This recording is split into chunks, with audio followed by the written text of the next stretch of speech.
اربوں روپے کا فنڈ کھا جاتے ہیں مولوی، کروڑوں روپیہ ہر مدرسے میں خرچ ہوتا ہے، اور لاکھوں روپے کا تو ہر مدرسے کا تقریباً سالانہ خرچہ ہے۔ یہ اتنا مال کھانے والے لوگ، اتنا پیسہ بٹورنے والے لوگوں، ان کا کام کیا ہے معاشرے میں؟ مسجد میں نمازیں کوئی بھی پڑھا سکتا ہے، جنازہ کوئی بھی پڑھا سکتا ہے، نکاح کوئی بھی کرا سکتا ہے، یہ تو عام مسلمانوں کے کام ہے۔ علماء کے اوپر اتنا خرچہ کیوں کیا جاتا ہے؟ علماء کی ذمہ داری عوام کے اعتبار سے کیا ہے؟ ڈاکٹر لوگوں کی زندگیاں بچانے کے لیے ہیں، انجینئر لوگوں کی زندگیاں آسان بنانے کے لیے ہے، جو ہمارے چارٹرڈ اکاؤنٹنٹس ہیں وہ کاروباری مسائل کو حل کرنے کے لیے ہیں۔ ان علماء کے معاملات کی کیا ذمہ داری ہے؟ تو یاد رکھو، علماء کا کام جہنم میں جاتی ہوئی امت کو جنت کی طرف لے کے آنا ہے۔ وہ لوگ جو اللہ کے باغی ہوئے بیٹھے ہیں ان کو اللہ کا ولی بنانا ہے۔ جو لوگ اللہ کے دشمن بنے ہوئے ہیں ان کی اللہ سے دوستی کرانا ہے۔ جن لوگوں نے اپنے تعلق کو اللہ سے جوڑا ہوا ہے ان کے تعلق کو اور مضبوط کرانا، اور جن لوگوں کا تعلق اللہ سے ٹوٹ چکا ہے ان لوگوں کے تعلق کو اللہ سے جوڑنا، یہ علماء کا کام ہے، یہ علماء کی بنیادی ذمہ داری ہے۔ اب یہ کام علماء کے علاوہ اور کوئی بھی نہیں کر سکتا ہے۔ کیوں؟ کیونکہ یہ کام خالصتاً انبیاء کے کام ہے، یہ کام انبیاء کی ذمہ داری ہے۔ اللہ والا بنانا یہ انبیاء کا کام ہے، اور یہ کام انبیاء کی وراثت میں علماء کو ملا ہے۔ العلماء ورثۃ الانبیاء، انبیاء کے وارث خالصتاً علماء ہیں اور کوئی نہیں ہے، اور علماء کو یہ وراثت ملی ہے اللہ کے نبی صلی اللہ علیہ وسلم کی نیابت میں، اور یہی علماء کا کام ہے۔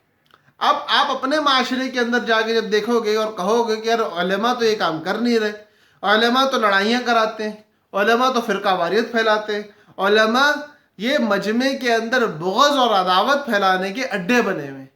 آج لوگوں کا رش لگا ہوا ہوتا ہے ایسی مجالس میں جہاں لوگوں کو لڑانے کی باتیں کی جا رہی ہوتی ہیں، جہاں یہ بات ہو رہی ہوتی کہ فلاں مسلک والے، فلاں فرقے والے کافر ہیں، میرا مسلک درست ہے، تمہارا مسلک غلط ہے۔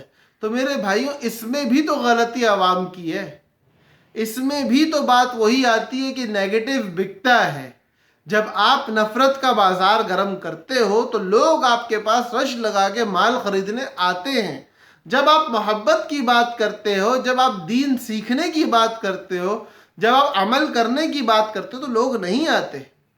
آج ایک ڈاکٹر کلینک کھول کے بیٹھ جائے اور مجمع کلینک میں نہ آ رہا ہو تو اس میں ڈاکٹر کی غلطی ہے۔ مریض گھر پہ مر رہے ہیں اور وہ ڈاکٹر کی کلینک میں نہیں آ رہے، جبکہ ڈاکٹر نے کلینک کھولا ہوا بھی فری ہے۔ تو یہ غلطی ڈاکٹر کی ہوئی یا مریض کی ہوئی؟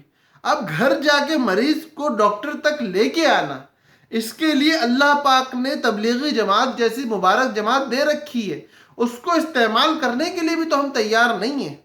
ہم لوگ ان دو مسالک کو، ان دو جماعتوں کو سمجھ نہیں رہے ہیں۔ ان کی حفاظت بہت زیادہ ہے، معاشرہ ان سے بنے گا، اخلاق یہ سکھائیں گے، دین یہ پہنچائیں گے، لیکن بھائی ان لوگوں کو جوڑو تو صحیح، ان کو معاشرے کا جز سمجھو تو صحیح، ان کے اوپر سے حقارت کی نگاہ ختم کرو تو صحیح۔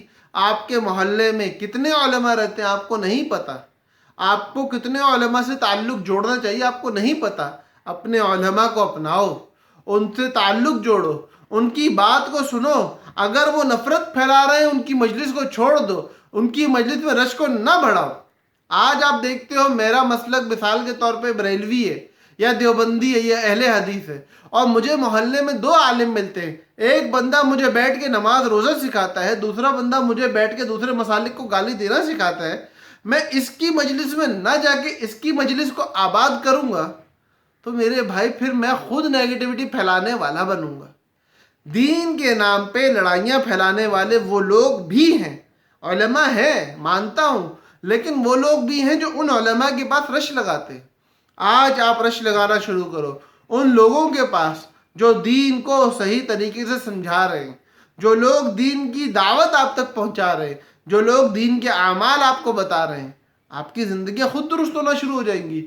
اور یاد رکھو، معاشرہ جب تک نہیں سدھرے گا جب تک آپ نہ سدھر جاؤ، معاشرہ جب تک نہیں سدھرے گا جب تک میں نہ سدھر جاؤں۔ تو ہمیں سب سے پہلے اپنی ذات پہ محنت کرنے کی ضرورت ہے۔ اس لیے علماء سے بغض اور عداوت رکھنے کے بجائے ان پہ انویسٹ ہونے والے پیسے کو دیکھنے کے بجائے اگر آپ اس کام کو دیکھو جو کام ان کی ذمہ داری ہے تو وہ باقی تمام تر شعبوں سے بڑا ہوا کام ہے، ہو کیوں نہیں رہا؟ کیونکہ آپ لوگ کروانے کے لیے تیار نہیں ہو۔ ایک انتہائی بہترین ڈاکٹر اگر آپ کے محلے میں موجود ہے اور اس سے آپ استفادہ نہیں کر رہے تو غلطی آپ کی ہے، ڈاکٹر کی نہیں ہے۔ ایک بہترین آرکیٹیکٹ، ایک بہترین سول انجینئر آپ کے پاس موجود ہے، آپ اس کو استعمال کر کے اپنی عمارت نہیں بنوا رہے اور پھر آپ کی عمارت گرتی ہے تو ذمہ دار آپ وہ انجینئر اور آرکیٹیکٹ نہیں ہے۔ اسی طرح اگر ایمان پھیلانے والے، عمل پھیلانے والے، محبت پھیلانے والے علماء موجود ہیں اور ان کے پاس آپ نہیں جا رہے تو غلطی ان علماء کی نہیں، آپ کی ہے۔ اگر نفرت پھیلانے والے، نااہل قسم کے ایسے لوگ جو آپ کی عمارتوں کو گروا دے، جو آپ کی صحت برباد کر دے، ان کے پاس آپ جا رہے ہو تو غلطی آپ کی ہے۔ تو اس لیے اپنی ذمہ داری کو سمجھو۔ تالی دو ہاتھ سے بجتی ہے، ایک ہاتھ سے نہیں، ایک ہاتھ سے چماٹ پڑتی ہے۔ تو تالی بجانے والے بنے، چماٹے نہ کھائیں، دین سیکھیں، زندگی میں لائیں، نفرتیں نہ پھیلائیں، نفرت پھیلانے والوں کے پاس نہ جائیں، محبت پھیلانے والوں کے پاس آئیں اور اپنی زندگی کو سنوارنے کی کوشش میں لگ جائیں۔ اللہ پاک ہم لوگوں کو دین سیکھنے والا بنائے اور دین سیکھنے والا بنائے، مسلک سیکھنے والا نہیں۔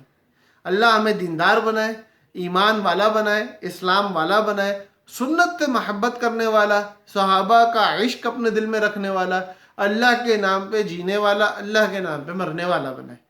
السلام علیکم ورحمۃ اللہ وبرکاتہ۔